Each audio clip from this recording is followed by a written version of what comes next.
Thank you, Mayor. Now turn to Mr. Edwards. You're now recognized for 5 minutes. After hearing the testimony of Susan Hedman this morning, I can't help but comment on the qualities that seem to be valued in administrators at the EPA. Willful blindness, in this case, to the pain and suffering of Flint residents. Unremorseful for their role in causing this man-made disaster, and completely unrepentant and unable to learn from their mistakes.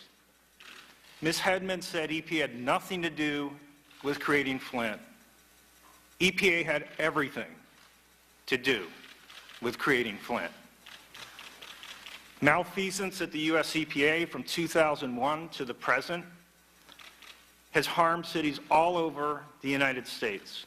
And incredibly, even as National Guard walked the streets of Flint distributing bottled water and installing filters on taps, Michigan and the EPA are able to say that Flint has never failed the lead and copper rule.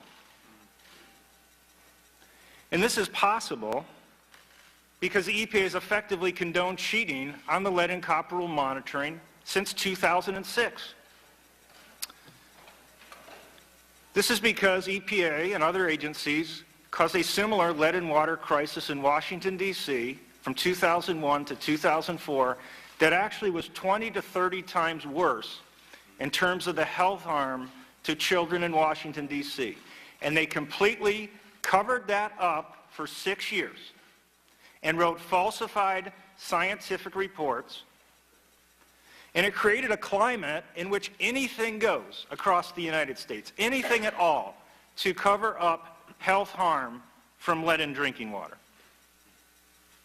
Since 2006, when we realized that this cheating was occurring, I worked with a small group of people who tried to expose these practices to EPA, and we failed. We failed to get EPA to take lead and water risks seriously.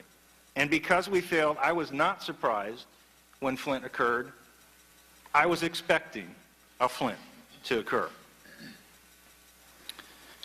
If a landlord were to engage in similar practices and through their negligence to allow even a single child to be exposed to lead paint risk, the EPA would argue for prosecution and incarceration. Yet EPA has allowed entire cities to be unnecessarily exposed to elevated lead in their drinking water. And they've covered up evidence of their unethical actions by authoring these falsified scientific reports. And they've never apologized for what they did in Washington, D.C. And incredibly, to this day, they have not apologized for what they did in Flint, Michigan. No apology from EPA. Completely unrepentant and unable to learn from their mistakes. I guess being a government agency means you never have to say you're sorry. And yesterday, I have to say, I was dumbfounded to read an op-ed by EPA Administrator Gina McCarty that effectively absolved EPA of any wrongdoing or any role in creating the Flint disaster. Aside from creating this climate in which a Flint was allowed to occur, I purposefully observed, witnessed, and uncovered wrongdoing by Ms. Susan Hedman at the U.S. EPA in covering up this problem. Ms. Hedman, at every step, aided, abetted, and emboldened the unethical behavior of civil servants at the Michigan Department of Environmental Quality. She allowed Flint's children to be harmed. And why should she not suffer the same or a worse fate than a common landlord who does the same thing? Had Flint residents not fought for the truth with the assistance of compassionate outsiders, it's incredible, the harm to Flint's children never would have been exposed. And so to quote Ms. McCarty's closing op-ed statement, I do agree with her. It's tragic it took a disaster of this sort to get this issue the attention it deserves. Let's do something about it. Ms. McCarty, you could start by acknowledging EPA's failures over the last decade to enforce the provisions of the EPA lead and copper rule.